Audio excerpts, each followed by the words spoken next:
Call Elayim, Yahweh, Ba'ashem, Yahweh Shai, Ba'ashem, Rakah Kadash, double honors to the elders and the apostles of the great millstone who taught us the truth. Shalom and salutations to the hopeful elect, the Akim out there spreading the gospel throughout the four corners of the earth in sincerity and truth and presenting their bodies as a living sacrifice. Alright, as the scriptures teach us to do, shalom to the very few sisters that do listen up as well. Alright, this is the brother Yahweh from the great millstone, Chicago camp.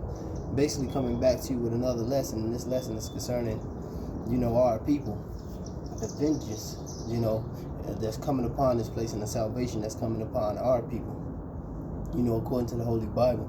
This was just basically brought upon by something I seen on the social media. They had some self-proclaimed white people chained up and bound, and a lot of Israelites, you so-called blacks, Latinos, and Native Americans. I just checked the comment boards and shit just to see Jake's thought pattern. They trained the thoughts that was geared toward that imagery, and Jake has a problem with that, man. Jake has a problem with us getting vengeance on our oppressors, man. Like, they didn't shackle us up, beat us down, rob us, rape us, fed our babies as alligator bait, brought us over here on them slave ships, hot, cold, starving, bleeding, beaten, defeated, and brought all this upon us, and none of them has ever paid for nothing, man. But the scriptures say that the Lord, Yahweh Ba'ashem, Yahweh Shai, is about a just balance, man. If these people weren't getting paid back for what they did to the Lord, the apple of the Lord's eye, Salaki, the apple of the Lord's eye, then that wouldn't be righteous and that wouldn't be just balance, man. But nevertheless, I'm gonna get right into it. Hey, this is Romans 12 and 9. Salaki, Romans 12 and 19. It says, "Dearly beloved, avenge not yourselves, but rather give place unto wrath, for it is written, vengeance is mine, I will repay, saith Yahweh." And the Lord, Yahweh Ba'ashem, Yahweh Shai, is gonna place vengeance on this place, man. And they're gonna be in chains, man. They're gonna be in fetters. It literally says that in the book of Psalms, and I'm gonna get that. Hey, this is Revelations 2 and 26. It says, "And he that overcometh and keepeth my works unto the end, to him I will give power over the nations. He shall rule them with the rod of iron, and his vessels of the potter shall they be broken in shivers, even as I have received of my Father." So that's the Lord Yahweh Shai himself promising us these things, man. Saying that he was going to do this to the elect of the children of Israel. He's going to give them the privilege to do that, because these people hate us, man. They hate us. They always hated us. And we hate them. But we know that we don't rile up and get rowdy and get bouted and get guns and all that bullshit, because the Lord gave them the sword for the blessing, the ultimate art of war, man. This man waged all type of warfare. Mental warfare, biological warfare, psychological warfare, which is mental, physical warfare. This dude Esau he has the sword. That's what the Lord promised him. But he promised Israel that he will be avenged of these people. And that's why we say, call Elayim, Yahweh Ba'ashem, Yahweh Shai. And the Lord is going to get glory for that. And the Lord is going to establish his name for that. This is the ultimate underdog story. And this is the reward that your Father wants you to have. All right, the Holy Father, the Most High, Yahweh Ba'ashem, Yahweh Shai, man. This is Psalms 149. It says, "For Yahweh taketh pleasure in his people. He will beautify the meek with salvations. Let the saints be joyful in glory.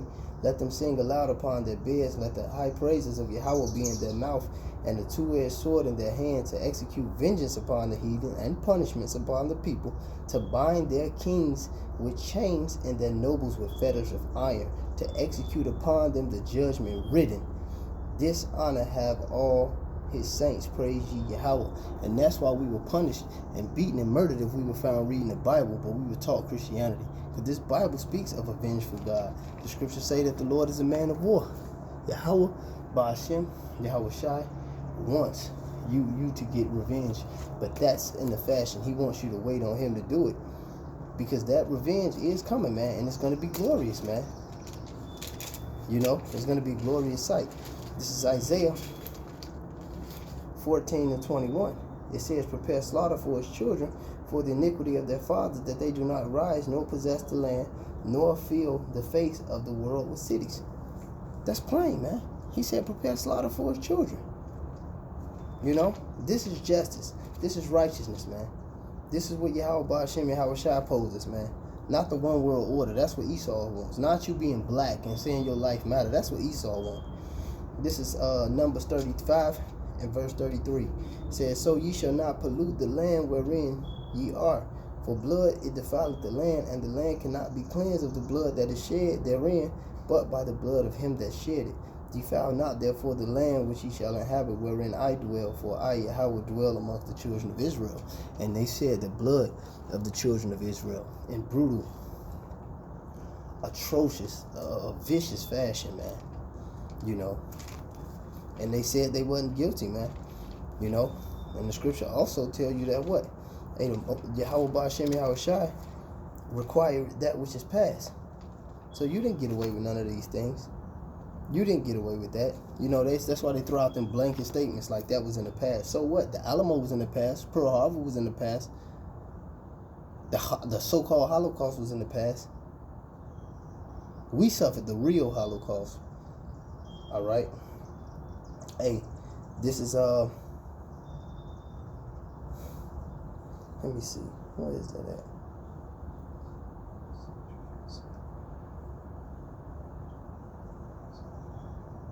Yeah, this is Ecclesiastes in the Bible. Ecclesiastes 3 and 15. It says, that which have been is now, and that which is to be have already been, and Yahweh required that which is past. So the Lord required that which is past, man. He said he gonna look upon all, he gonna come back and he gonna look upon all that pierced him, man. So you're gonna have people right here, back in their lot, ready to suffer and get punished with a brutal judgment, man. And the Romans pierced the Lord. All right, and they back on this earth right now as the nation of E that they said was done away with, and that nation will never be done away with. Well, on this side, you know, we'll do away with them in the kingdom, but that nation ain't gonna be eradicated till the Lord come back, because he got a bone to pick with him. That's what he said. That's what he spoke about in Isaiah, man. Who's this garments died, you know, from Basra? Who's he that coming from Basra, you know? The Edomite capital, man. This is the Lord, man. He's going to pass his judgment, man. Whether you niggas like it or not. Because you've been so dehumanized, colonized, and beat up, and just Stockholm syndrome into believing that this man is not going to get his judgment, and that you are not going to get, you know, vindicated of these things, man. He made you think this shit was okay, man. This is not okay. Nothing that happened to us on this side is okay, man. But it's only the elect that's crying and sighing about this. You people are, like the brother Rutazawanya always say, consenting with the rapist, man. So you 2/3 got to be put to death with him. If you don't find no fault in Esau for what the hell he did, man. Matter of fact, what's that? Jeremiah 4? No, Jeremiah 49 and 10. It says, but I have, Jeremiah 49 and 10, it said, but I have made Esau bare, I have uncovered his secret parts, and he shall not be able to hide himself. His seed is spoiled, and his brethren and his neighbors, and he is not. So the Most High is going to bring this man to naught, man. And he's making him bare right now through us getting out here prophesying, coming back to the law of life and heritage, man. That breath of life being breathed back into us in these latter days, man, and us standing and proclaiming and preaching the downfall of this kingdom, man, because this is what's going to take Esau down, man, not a gang of Negroes with spigros with gats and black suits and shit, you know, leather jackets and shit. That's not what's going to take Esau down. You know, not even taking down his financial thing. He's crashing his own shit. How about that, man? He's trying to implement a digital currency. He's trying to implement the mark of the beast, man. How about that, man? He's crashing his own. So buying black ain't going to get it, man. The only thing that's going to get it is repenting, man, and coming back to your heritage. Hey, and knowing that the Lord, Yahweh Ba'ashem Yahweh Shai, has it out for this, man, and he's going to deal with him, man. Yahweh Ba'ashem Yahweh Shai is going to deal with Esau, man. He's going to give us crowns. He's going to give us scepters. He's going to give us slaves. He's going to give us women. He's going to give us oil, all the natural resources. He's going to give us spiritual powers. He's going to give us lands. And all we have to do is preach this word, discipline our flesh, mortify the deeds of our flesh, die daily, you know, get out here and hunker down, man. And like he said in the book of Job, gird up thy loins like a man, you know, be a man, you know, in this present evil world, man. Make that forehead hard against theirs, man. Cast off this wicked ass flesh, man, to the best of your ability, man, you know. The scripture talk about rehearsing the righteous acts. We ain't gonna do it 100% because we in captivity, but we not gonna willfully sin, man. Hey, call aloud Yahweh Hashem Yahweh Shai, man. We gonna get ours, man, and they gonna get theirs. Hopefully we are the elect. Call aloud Yahweh Hashem Yahweh Shai, Hashem B'Kakadash. Double honors to the elders and apostles who taught us the truth and to the hopeful elect. Shalom.